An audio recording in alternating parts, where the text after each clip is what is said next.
Alors, Famille Relais est une application mobile, donc qui est disponible sur iOS et sur Android, et qui est le fruit de nos expériences d'aidants, puisque personnellement j'ai été aidant pendant 10 ans et mon associé pendant 5 ans aussi.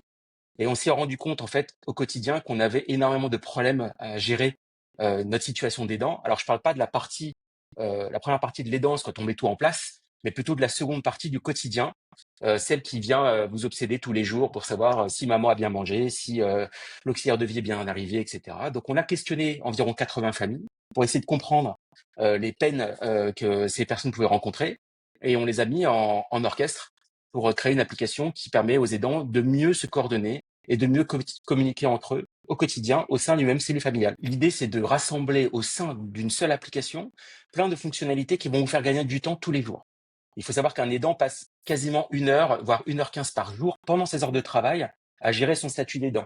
Et l'objectif de l'application, c'est de faire baisser ce temps environ 30 minutes et de faire baisser la charge mentale. Et c'est très simple. On va vous proposer un calendrier partagé. Donc, ça semble pas révolutionnaire, mais grâce à ce calendrier, vous savez qui vient chez vos parents ou chez la personne dépendante, à quel moment, pour combien de temps, quel va être son travail, etc. Et vous allez pouvoir lui laisser des consignes à travers l'application. Et cette personne-là, dans n'importe quelle langue, va pouvoir prendre en compte ces consignes-là et ensuite vous faire un petit compte-rendu très simple pour vous dire si tout va bien ou s'il y a quelque chose qui ne va pas. Donc, dans l'application, après la toilette du matin, elle va vous mettre un petit pouce vert pour vous dire que tout va bien. Et elle va vous mettre un pouce rouge si, par exemple, il manque des produits pour faire la toilette de papa ou maman pour la prochaine fois. Donc, Super. on a beaucoup de petites fonctionnalités comme ça qui sont, quand on les met bout à bout, un gain de temps colossal, comme une gestion de tâches partagées au sein de la famille. Autre exemple, on a une gestion des points de vigilance. Et ça semble rien, mais en fait, finalement, quand on est aidant, on va voir ses parents 2 ou 3 fois par semaine, dans les meilleurs des cas. Surtout que la distance est importante entre les aidants et les aidés. Malheureusement, vous pouvez peut-être détecter quelque chose qui vous semble un peu bizarre dans le comportement de la personne que vous aidez, ou alors une rougeur au coude, qui peut être un début d'escar, etc. Comment vous faites pour savoir si ça évolue? Et bien, dans l'application, vous allez indiquer surveiller la rougeur au coude, et les autres membres de la famille, quand ils viendront sur place, ou les intervenants professionnels quand ils seront sur place, pourront prendre en compte ce point et vous dire tout va bien, ça a bien évolué, ou alors ça a disparu, ou alors non, au contraire, la rougeur a grandi et c'est probablement un escar. Et là, vous allez pouvoir assurer un meilleur suivi de la personne que vous accompagnez.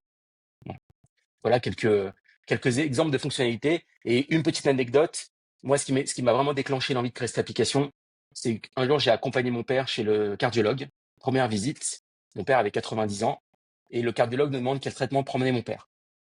Moi, je n'avais absolument aucune idée. C'est ma sœur qui est la référente. Ah oui. Et mon père a dit du Doliprane. Que voilà, c'était un peu bizarre comme réponse.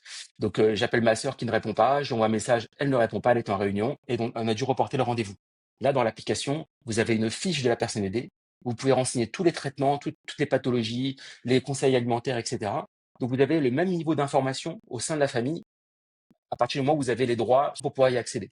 Mm. Donc vous n'avez plus de perte d'information, vous n'avez plus besoin de répéter les mêmes choses, tout est consigné, ce qui vous permet de gagner du temps et de faire baisser votre charge mentale tous les jours.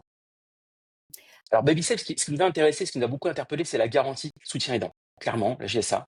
Parce que quand on est aidant, on a des dépenses tous les jours, faire des courses, etc. Ça engendre un certain coût. Et le fait de pouvoir utiliser BabySafe pour financer l'acquisition de l'abonnement de Famille Relais est vraiment un point hyper important pour nous, dans notre optique à nous, d'aider un maximum d'aidants. On est quand même 11 millions en France, et bientôt 15. Donc, notre vocation à nous, c'est vraiment de toucher un maximum d'aidants pour soulager la charge mentale de ces gens-là qui sont finalement peu identifiés et peu identifiables, surtout au niveau des entreprises, où il y a quand même un non-dit sur le sujet. Et beaucoup d'aidants ne s'identifient même pas comme aidants, en fait. Donc, si on peut aider ces gens-là avant qu'il ne soit trop tard, d'un point de vue logistique, il est jamais trop tôt pour prendre Famille Relais pour venir gérer son quotidien.